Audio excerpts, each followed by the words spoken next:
The sickest, most decadent rocker of all time, GG Allin. Sorry, it's backwards, but this is the an album that GG actually autographed from me back in 1987. It's his "You Give Love a Bad Name" album, which is a whole nother story, in which I co-wrote one of the songs and I wrote the liner notes for the album. But I got to say something before I get into my story today. I've known him, I knew him for a long, long time, and I've spent many, many decades disputing rumors, batting off lies, having to correct people, but I'm always happy to tell the truth, man, and I do. So what I'm going to do today is talk to you about how I originally connected with the sickest, most decadent rocker of all time, who's dead now, but very much alive in spirit and in music. And a lot of people on YouTube would say they're his favorite. He's got millions and millions of views on his music. Some of his stuff was in the Californication movie. He's had stuff in, different documentaries made about him, different books. And Michael Bowen is writing the biography, the official GG Allin biography, in which I was interviewed for a few hours. So that's coming out who knows when, but I'm looking forward to it. So let's go back to the year 1983 and put this record away for now. Back to 83. I'm at a friend's house and I'm looking through his record collection. And in that record collection, a 7-inch record by GG Allin and the Scum Fs. You know, the F word, the Scum Fs. Let's put it that way. Because YouTube's got some crazy rules. So the deal is, I see this record and I'm like, are these guys for real? This is awesome. These guys are crazy. What is this? And my band, they're like, oh, nobody likes them. That's like a joke band or whatever. They're just really not cool. No one likes them. It's just something we keep around and make fun of. So I'm looking at this record that came out of like New Hampshire, and I'm like, who the hell are GG Allin and the Scum Fs? And it said on the bottom of the record, you can reach GG by writing P.O. Box, I believe, 54 in Hooksett, New Hampshire. And I did. I wrote him a letter within a week of getting that record. This was probably the spring of 83. Probably within 2 weeks or at the most, I received a letter back from Hooksett, New Hampshire, from GG himself. Yep. And he turned out to be a prolific writer that for years would write back very quickly. He was a one-man army. If you're a fan of the Jabbers, his old band from the 70s, early 80s, those guys did some great music, and they had a song called One Man Army, and he meant that. He was a one-man army. He could get so much done. He was a one-man promotional machine, his own manager. He wrote and recorded a lot of his own stuff, like with the Cedar Street Sluts and the Scum Fs, bands like that. He basically was the band, from what I gather. He would make up funny names for the musicians, but a lot of that stuff was just him playing what he wanted, So here's how it goes. We start to write to each other. He's intrigued by me because I go by the name Bloody.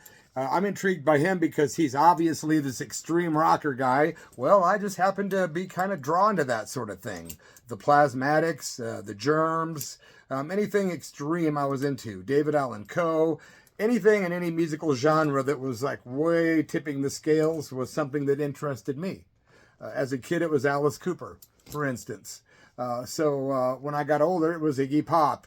And then I met GG, and he liked the same stuff I did. As a matter of fact, we both had stories with Tiny Tim. We both had stories with Wendy O. Williams. GG had tried out to be the singer for the Joe Perry Project when Joe Perry quit Aerosmith. There's a photo out there floating around of GG and Joe Perry from that tryout. Wouldn't that have been a trip? Anyway, so we write to each other for a good solid year. Next thing you know, it's like 1984. We've written dozens and dozens of letters. I've gotten to know him on a level of definitely friends. We talked on the phone a lot. He would go to a payphone and call me, or I would call him at a designated number at a certain time that we would, pre-agree on. And this went on for about a good year and a half, 2 years, and then finally it was decided. He was going to do his first tour outside of his area and do it with a solo cassette tape only, which he would plug into a PA system or some kind of cassette system and basically do his show as a one-man army. So he would pre-record all of the songs himself, mix it down on tape, like 10 songs, whatever, bring it and do a show live, singing the vocals live. So the first Hated in the Nation tour, by the way, was 1985. That'll be another story. So me and GG talk for about 2 years. I find out he's driving a laundry truck. He's telling me information about how he likes to take certain garments from the laundry truck, women's garments, that is. And he would just tell me all kinds of bizarre stuff. He would send bizarre photos. We were both on a very mutual wavelength of weirdness. And I think that's why we were sort of drawn to each other. I'm a Pisces, he was a Leo, so astrologically we were definitely not determined to, hang on a daily basis, because I generally don't gel well with the Leos, on a basic level, but not like friendly everyday thing. I've tried dating a Leo once, and that was a freaking nightmare. That's another story, man.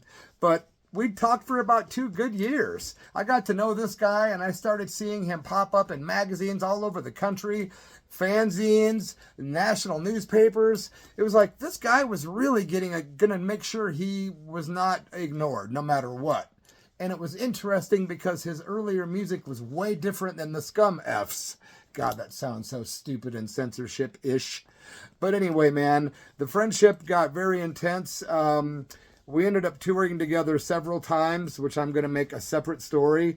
But I tell you, when I got to know this guy, we got to be very, very close, to the point to where I published 2 magazines called Hated in the Nation Volume 1 and 2, which he gave me his okay on. And they're pretty awesome. There's a lot of information in these things, but I'm afraid to say I no longer even own a copy of either one, so that it kind of sucks. If you own a copy of Hated in the Nation, I would be happy to pay you if you could make copies for me from your copy. That wouldn't take that long, and it would be a huge favor, man, because there was fires here in 2020, blah, blah, blah. I didn't lose my home, but I lost storage units with tons of collectible stuff.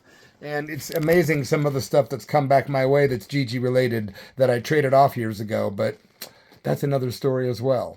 So me and him became friends for years, but I want to clear up a few things before I hang up here before I press the button and say later for now. There's all these rumors that the guy was a junkie. He was not. He might have used drugs, but he was not a junkie. Nope. I knew the guy from 83 until about 93. Last time we talked was 92. And I never, ever saw GG Allin take drugs. Nope. Maybe a speed pill one time. Yeah, once maybe. That was it. He didn't even smoke weed, man. He was a drinker. So, no, he was not a junkie. Also, I never saw him do the R word. He never R'd anybody that I ever saw or heard of. There's lots of stories out there, but there's not really any concrete proof that he did that to anybody. Even if you Google his arrest record, there was no, he did not R anybody, if you know what I'm saying. Not to my knowledge. Okay, correct me if I'm wrong in the comment section. I'll be glad to be educated if I need be. I'm not saying he was an angel. He was not. I'm not saying he didn't scare the crap out of certain people and maybe threaten certain things and take things too far, but I never saw him do what people always say he did. So, not when I was with him, man.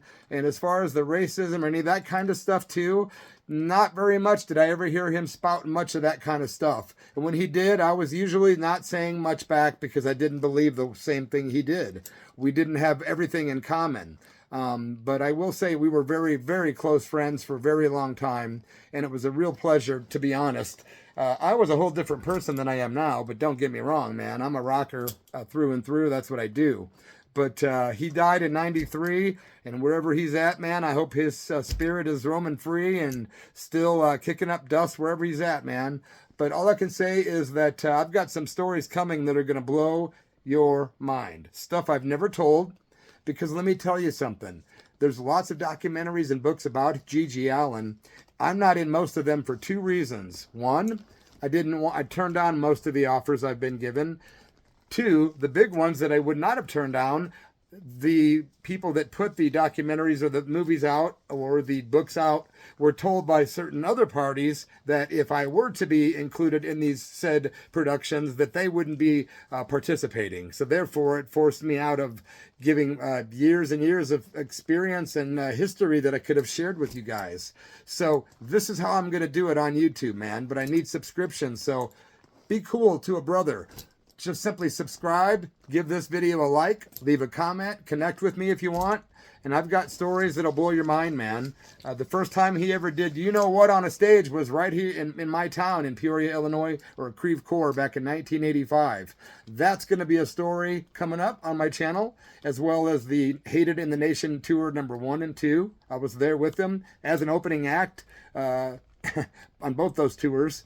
And I've got stories of just him and I hanging out alone on so many occasions. I've got stories that I've never told anybody. Crazy stuff, man, involving the FBI, all kinds of stuff. So listen, keep it real and keep it here, and let me know what you think. Cheers.